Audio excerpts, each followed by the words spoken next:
నిబంధనల ఉల్లంఘనలకు పాల్పడే వారి వాహనాల్ని ఆధునిక టెక్నాలజీ ఉపయోగించి అత్యంత వేగంగా పట్టుకునేందుకు రవాణా శాఖ సిద్ధమవుతుంది. ఇందుకోసం రాష్ట్ర వ్యాప్తంగా రూ. 3.30 కోట్ల ఖర్చుతో 30 ప్రాంతాలలో 60 ఏఎన్పీఆర్ కెమెరాలను ఏర్పాటు చేయాలని నిర్ణయించింది.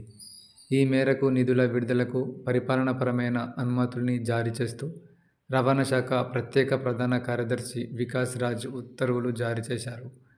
మోటారు వాహన పన్ను కట్టకపోవడం, ఓవర్లోడింగ్ వంటి ఉల్లంఘనలతో ప్రయాణించే వాహనాల్ని పట్టుకునేందుకు ఏఎన్పీఆర్ ఆటోమేటిక్ నెంబర్ ప్లేట్ రికగ్నిషన్ కెమెరాలు దోహదం చేస్తాయి. కామారెడ్డి చెక్పోస్టు వద్ద గత నెలలో ప్రయోగాత్మకంగా బిగించగా కృత్రిమ మేధ ద్వారా వాహనాల సమాచారం క్షణాలలో తెలిసిపోతుంది. కెమెరాల తర్వాత కొంత దూరంలో ఉండే సిబ్బంది నిబంధనలు పాటించని వాటిని ఆపి జరిమానాలు విధిస్తున్నారు. ఎస్వీ ఛానల్ను లైక్ చేయండి, షేర్ చేయండి, సబ్స్క్రైబ్ చేయండి.